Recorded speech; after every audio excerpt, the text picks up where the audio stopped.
फाल्टो उल्टो सुल्टो जे गर्न नि हुन्छ भैया आयो हर्के हल्दा आयो हर्के हल्दा आयो हर्के हल्दा।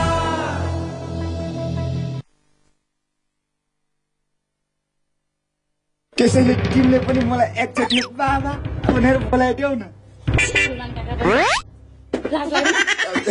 लास्ट के को लाग्नु के टालको बच्चा रहेछ यो बच्चा भन्यो के भन्नु ओ काका यो काका हैन काका नभएर को हो त उहाँ काका हो यो त काका हैन दादा हो के टालको बच्चा रहेछ के यो बच्चा हो कि बुढो हो त्यो तिम्रो बाखो है त बस साल नदी नुहाउन जानुभएको ए नुहाउनु दिएको राम्रै भयो एकदम राम्रो आनन्द भयो तिमीलाई एउटा कुरो सोधौँ भनेको सोधौँ कि नसोधौँ के कुरा हो सोध्नु न सोधौँ सोध्नु त्यो छ नि त्यो माटेको पुचे क्या त्यो मलाई डाका भन्ने त्यो त तिम्रो दाइ त्यो हर्केको छोरो होइन रे नि हो हर्केको छोरा नभए कसको छोरा तपाईँको छोरा हो त्यसरी नरिसाउ न ड्युटी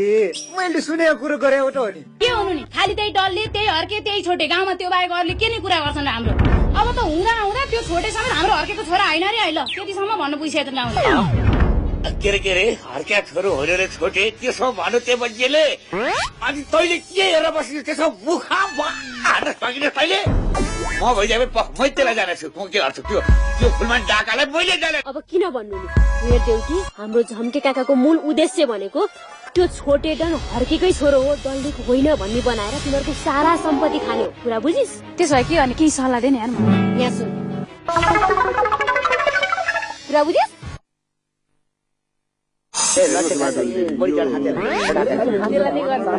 होइन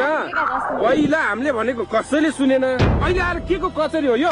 हेर्नु खमेलाई पहिला गाउँमा ककलले के भन्यो त्यो मलाई थाहा छैन जबदेखि म यो गाउँमा आएँ तबदेखि त्यही एउटै कुरालाई लिएर गाउँभरि बुइते हल्ला छ के हो यस्तो होइन यो कचरी बस्ने विषय नै होइन भने उहाँ सम्धिज्यूले त्यो छोटे डनलाई नाति भनेर स्वीकारिसकेपछि हर्के छोरो भन्ने प्रमाणित भइहाल्यो मलाई छोटे डन हर्केको छोरा होइन भनेर भन्ने उहाँ नै हो टारे बाब सबैलाई टारे बाब हुन त म त्यति बेला परदेश गएको थियो अब यो मेरो आँखाले चाहिँ ढ्याङ्ग देखेको त होइन तर त्यो छोटे डन तपाईँको नाति होइन भन्ने कुरो चाहिँ कन्फर्मै हो म त सत्य कुरो गर्ने हो सत्य डराउँ ल खले त सर्ने के त्यसो भए के तिम्रो छोरा हो त के खाएर मेरो छोरो हुनुहुन्थ्यो त्यो हर्के बिरामी हुँदाखेरि छ नि तिमीले त्यो एउटा डल्ले ल्याएर पालेको थियो नि हो त्यही डल्ले मोरको सकेटले छोरो हो रे के खिच्च गरेर हेरिरहेको यो सबै चाल तिम्रै हो रे ए फुलमाने डाका मुख सम्हालेर बोल है अहिले तेरो मुख सुख च्यात्दिउँला ए सम्धिज्यू के बोल्नु न हेर्नु सम्धिज्यू शङ्का त मलाई पहिलेदेखि लाग्यो यो कुरा अब यो बाटोले गर्दाखेरि मैले स्वीकारे हो अब यो वास्तविक कुरो के हो अब यसै सदस्यहरू म त त्यसो भए बाटोले भाउजू त्यो छोटे डन कसको छोरा हो तपाईँले भनिदिनु पर्यो अब यस्तो कुरा हाम्रो आमालाई के थाहा हुन्थ्यो अब लेख पढ छैन यो घटनाको मूल जरो भनेकै त्यो डल्ली हो त्यो डल्ली यहाँ नाकेन केही कुराको छिनोफानो हुँदैन हो आशाले भने कुरो चाहिँ ठिक हो होइन डल्लीले झिकाउनु पर्यो झिकाउला नि त के को गल्फदी हो यो अनि उसो भए डल्लीलाई किन नल्याएको त आज बिचारा मामा घर गएको छ होइन त्यस कुरामा त कति गरेर भने मलाई त दिक्क लागिसक्यो भने होइन डल्लीले छैन भने के को कचरी बसायो हो त यो हो डल्ली पनि चाहिन्छ र हर्के पनि चाहिन्छ गुन्द्रिक साँधेर देउती तिमी हर्केलाई खोज्न जाऊ त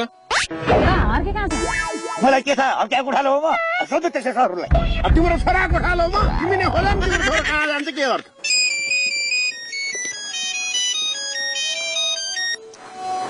हेलो हेलो तेरो छोरो हर्के हाम्रो कब्जामा छ हेलो मैले अलिक सुनिँदै टावर छैन यहाँ टावर एकछिन एकैछिन है हेलो को तिमीहरू हामी सहरमा नाम चलेको डरहरू किन लाग्यो मेरो छोरालाई तिमीहरू छोरोको माया लाग्छ भने 1 लाख रुपियाँ रहेछ 1 लाख रुपियाँले पुग्दैन 2 लाख रुपियाँ चाहिन्छ बुझिस् तिमीहरू के गरेर खोजे मेरो छोरो हर्के तिमीहरूको पासमा छ भन्ने कुरो के प्रमाण छ प्रभाव छोडेको तँलाई ल अब तेरो छोरासँग कुरा गर 2 लाख रुपियाँ तुरन्त लिएर आइज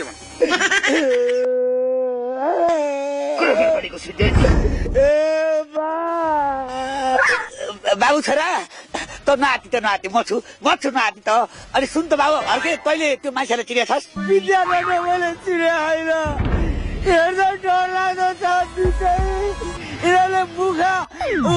बेलुन लान बा बेलुन मेरो छोरा त्यहाँ उठाउ कुनै क्या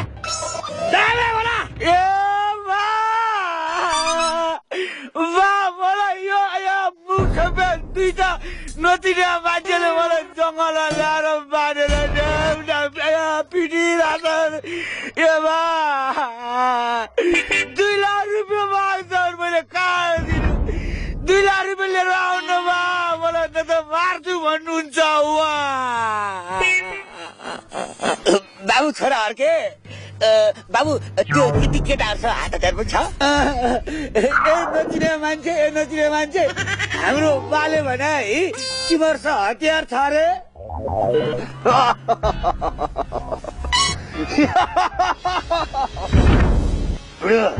हामीसँग कस्तो हतियार छ भन्ने कुरो तँलाई के थाहा देख्नु पर्यो तँलाई कस्तो हतियार छ हामीसँग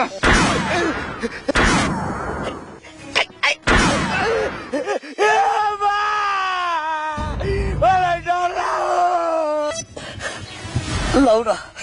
मेरो छोरोको ज्यानै लिनु भयो क्या डाका ए बाबु प्यार मेरो बाबु यता सुन्नुहोस् न तपाईँहरू यसो गर्नुहोस् तपाईँहरू अब मेरो छोरालाई केही पनि नगर्नुहोस् है ठिक छ म तपाईँहरूको समस्या मैले बुझी म कहाँ आउनु पर्यो म पैसा लिएर आउँछु बडा मेरो त्यो छोरालाई केही नगरिदिनु बाबु बिन्ती छ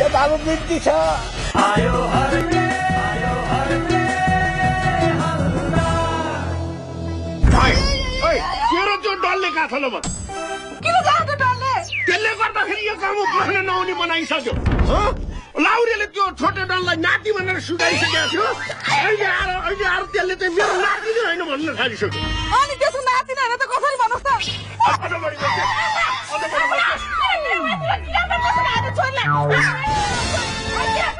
तेरो छोरीले यहाँ मेरो इज्जत फाल्नसम्म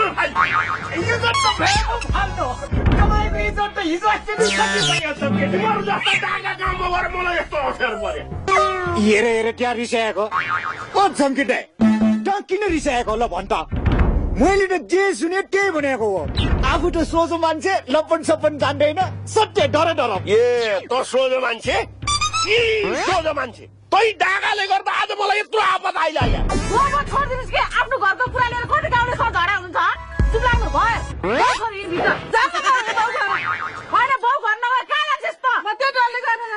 देखिस् तेरी छोरी पछि सती सावित्री रहेछ थाहा पाइस होला नि मैले पनि थाहा पाइसक्यो नगर अब हिजो चिट्टा मिलाइसकेपछि त्यस्तो गर्नु हुँदैन के पाप नगर्नुहोस् त डाकालाई के मतलब हाम्रो घरको कुरा त डाकालाई के मतलब हेर छोरी तैँले यो हर्केलाई छोडेर डल्ले घर गइस् भने त मेरो सपना सबै चकनाचुर भइहाल्छ तैँले यसो गरिस् भने मैले त्यो लाउरिया सम्पत्ति कसरी लिने भन् त म त छोडेर छोडिदिहाल्नु त्यही छोडेर लिएर आउँछ खाउ न हो म छोरी म तँलाई पठाउँदिन भोलि हर्के जय आएर यहाँ मरि हप्ते गऱ्यो भने चाहिँ कसले के भन्छ नि त्यो नमार्दाले के गर्छ र त्यसले के जाने मेरो गर्नलाई यो त साँच्चीकै जान्थे छैन त जान्छु हाम्रो बाबुमा भन्दिनस् हेर जानी भए जा यसरी आफू खुसी गएपछि भोलि फर्केर यो गाउँमा त आउनु पाउँदिन नि गाउँलेको रूपमा यो फुलमान साउ साक्षी छ यो घरमा फर्केर आउँदिन हेर के बोले कि भए तैँले अलिकति त्यो छोराको माया लाग्दैन तँलाई छोटेलाई माया गर्छ तपाईँहरू हुनुहुन्छ नि बिचरा त डल्लेलाई कसले माया गर्छ बिचरा त्यो हर्के छोराले चाहिँ कसले माया गर्छ नि मेरो पुटुको टुक्रो मेरो छोरो हर्के तिमी कहाँ छौ कुन अवस्थामा छौ तिमी मेरो बात सक्दिन बाबा लौन मेरो छोरालाई ल्याइदेऊ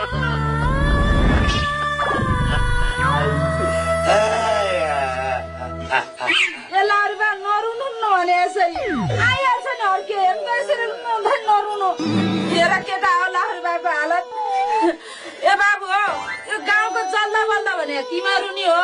लारुबालाई कसरी बचाउने हो तिमीहरूको जिम्मा है लारुबा तपाईँले त्यो अपहरणकारीहरूले फोनमा भने चाहिँ के भन्नु त के भन्नु रे बाबु तेरो छोरो अर्के हाम्रो कब्जामा छ 2 लाख रुपियाँलाई मदेखि चाहिँ तँलाई म तेरो छोरो सही सलामत पठाउँछु न मार्दिन्छु भन्छ हो जम्मा 2 लाख रुपियाँ भन्यो लाउरे बा जस्तोले 2 लाख रुपियाँ माग्ने तपाईँ लगेर 5 लाख रुपियाँ त्यसको मुहा फालिदिनु त लाउरे बा तपाईँले त्यो हर्किसित कुरा गराएन त लक्ष्य गराए कि नगराउनु हेर डम तिर्दै थिए अझ बन्दुक पनि डडम बन्दुक पड्काएको काले सुन्यो मैले बाबु अनि तिमीहरू के बन्दुक यही पड्काएर गरिरहेको त बन्दुक यहाँ पड्काएको त बन्दुक त उही पड्काएर पर्यो भने तँलाई मेरो मुखुले लाग्यो भने पापी मोराहरू अब त्यस्तो सोझो मान्छेलाई लगाएर पिट्न हुन्छ त लाउन खमे बाबु के उपाय गर्ने होला गर्न पर्यो गर्नु त गर्ने खमेले बिना पैसा खम्मा गाड्दैन यो भगवान पैसा त टेन्सनै नलिनु नि हामी छँदैछौँ नि लाहुरी बा उनीहरूसँग हतियार छ हामी चाहिँ के लिएर जाने त कि पुलिसलाई खबर गर्ने हो ठुक्क लाची हो यत्रा घुस बिक्री भएर पुलिसलाई खबर गर्ने भन्छन् लौ गाउँले मिलेर पहिला हामी खोज्न जाउँ न अनि फेला परेन भने पो हामी त्यहाँ पुलिसलाई खबर गर्ने हो हामी सबै मिलेर खोजौँ यति भेटेन भने पुलिसलाई खबर गरौँ गुन्द्रुक साँधेर गुन्द्रुक बेलाको बेला एकछिन पनि फेरि लारीमा बगे बुढी पर्यो होला मान्छेले एक पात्र टेन्सन छ होइन देउतिर आशा खोइ त उनीहरू पनि जङ्गलतिर खोज्न गएका छन् बाबु बरा उनीहरूलाई कति टेन्सन छ ए तिनीहरू पनि गइसक्यो ए केटा आशा र देउतिर गएर के हेर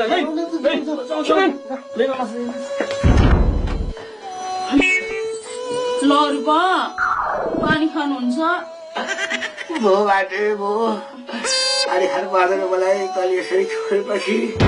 मलाई त्यसरी शीतल हुन्छ मलाई आयो हर्के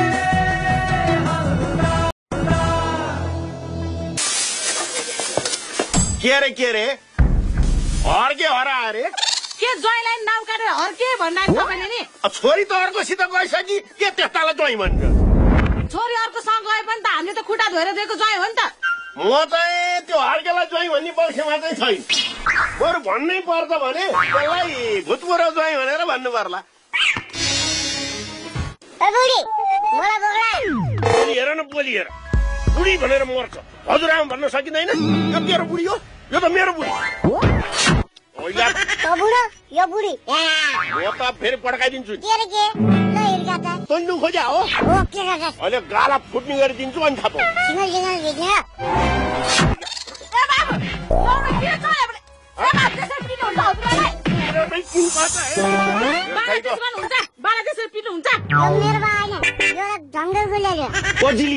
मुख सम्हालेर बोलाइ अहिले मुख सुख च्यातिउँ बच्चाले भनेको कुरामा चाहिँ के रिसाइरहनु भयो तपाईँ चाहिँ यो रिमुटी त जिन्दगी बढ्दैन पैसुन यसलाई बाबु भनिराख्ने चाँडो बढेर नायर त बनाएर लाउरेसित अंश माग्नु गए त हुन्थ्यो नि यो घाँडो नपन्जाएसम्म मलाई जिन्दगी शान्ति हुँदैन बिचारा मेरो नातिलाई के घाँडो भनिरहनु तपाईँले चाहिँ मेरो लागि त यो घाँडो नै हो के अंश ल्याउला भनेर यसरी पालेर राखेको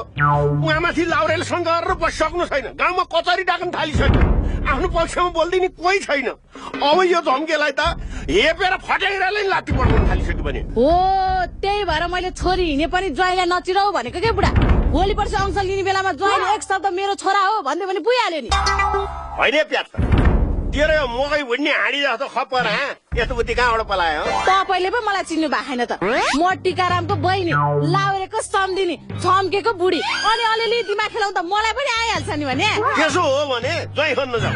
पछिल्ली घन्टे कहीँ जाने होइन नि यहाँ मजाले बल खेलेर बस्ने ल हामी तेरो बाउ खोजेर आउँछ ल हिँड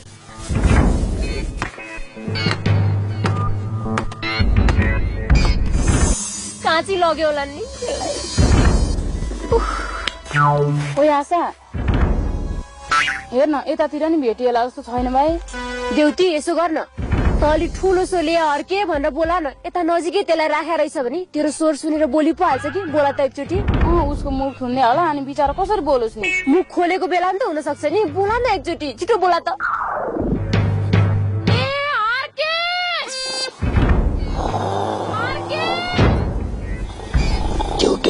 पैसा त ल्याए जस्तो छ नि अनि यो त देउतीको स्वर जस्तो छ नि त एकचोटि फोन गरेर पक्का पक्की नगरिकन हामी यहाँ देखा पर्नु हुँदैन बुझिस्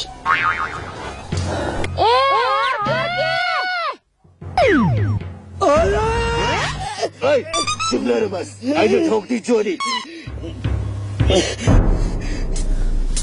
देउती यहाँ हेर त यहाँ यहीँबाट घिसाएर लगाएको छ यतै लगाउनु कति गाह्रो भयो के गर्नु बिस्तारै आइज फोन बजिरहेको छ फोन उठाइहाल्छ कसले गरौँ नभेटिसक्यो कि बाले उठा हेलो बा हेलो देउती पायो त हेर्नु न खोजिरहेको छौँ भेटेकै छैन अहिलेसम्म त पाइया छैन अनि तथा साथी कोठा आशा र म छिटो आइज म हेर्दै बस्छु ए तिम्रो दुईजना छौ यता सुन त तिम्रो अलिक होसियार भएर हिँड्नु है होसियार यी डाकाहरू छ हेर बन्दुक बेसल छ होसियार होसियार है के छ फोन आएन यिनीहरूको चले मलाई ठिक रहेन ठाउँ सार्नु पर्छ यही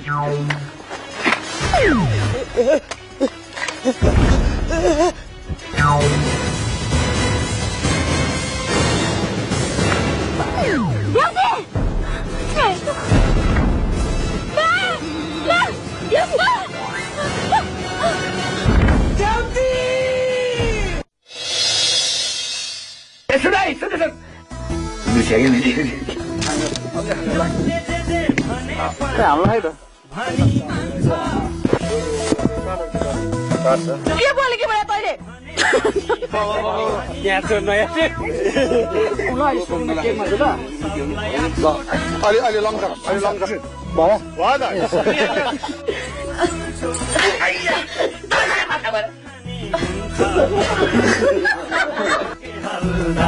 आयो